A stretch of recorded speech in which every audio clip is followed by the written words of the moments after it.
आज सुंदर कांड का 8वां सर्ग सुनाती हूँ, जिसमें हनुमान जी के द्वारा पुनः पुष्पक विमान का दर्शन है। रावण के भवन के मध्य भाग में खड़े हुए बुद्धिमान पवन कुमार कपिवर हनुमान जी ने मणि तथा रत्नों से जटित एवं तपे हुए स्वर्णमय गवाक्षों की रचना से युक्त उस विशाल विमान को पुनः देखा।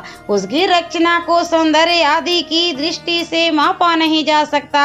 उसका निर्माण अनुपम रीति से किया गया था। स्वयं विश्वकर्मा ने ही उसे बनाया था और बहुत उत्तम कहकर उसकी प्रशंसा की थी।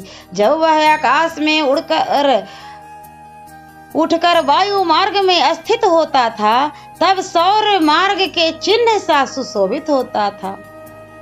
उसमें कोई ऐसी वस्तु नहीं थी जो अत्यंत प्रयत्न से न बनाई गई हो, तथा वहाँ कोई भी ऐसा स्थान तथा या विमान का अंग नहीं था जो बहुमूल्य रत्नों से जटित न हो। उसमें जो विशेषताएं थी वे देवताओं के विमानों में भी नहीं थी। उसमें कोई ऐसी चीजें नहीं थी जो बड़ी भारी विशेषता से युक्त न हो। रावण ने जो निराहार रहकर तप किया था और भगवान के चिंतन में चित्त को एकाग्र किया था, इससे मिले हुए पराक्रम के द्वारा उसने उस विमान पर अधिकार प्राप्त किया था। मन में जहाँ भी जाने का संकल्प उठता वहीं वह विमान पहुँच जाता था।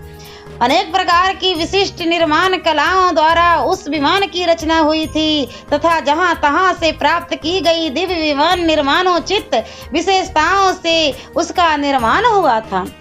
वह स्वामी के मन का अनुसरण करते हुए बड़ी शीघ्रता से चलने वाला, दूसरों के लिए दुर्लभ और वायु के समान वेग पूर्वक आगे बढ़ने वाला था, तथा श्रेष्ठ आनंद के भागी, बढ़े चढ़े ताप वाले पुण्यकारी महात्माओं का ही वह आश्रय था। वह विमान गति विशेष का आश्रय ले व्योम रूप देश विशेष में स्थित था।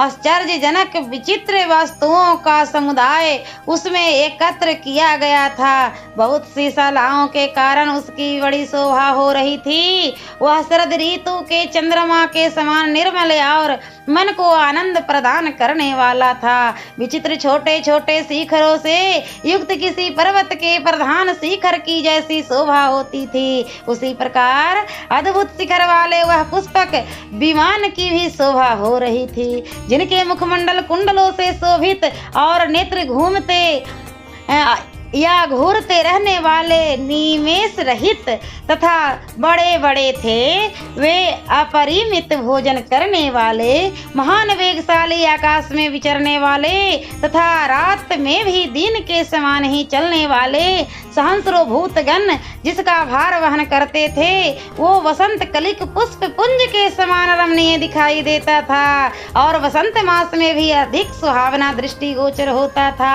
उस उत्तम पुष्पक विमान को वानर शिरोमणि हनुमान जी ने वहां देखा।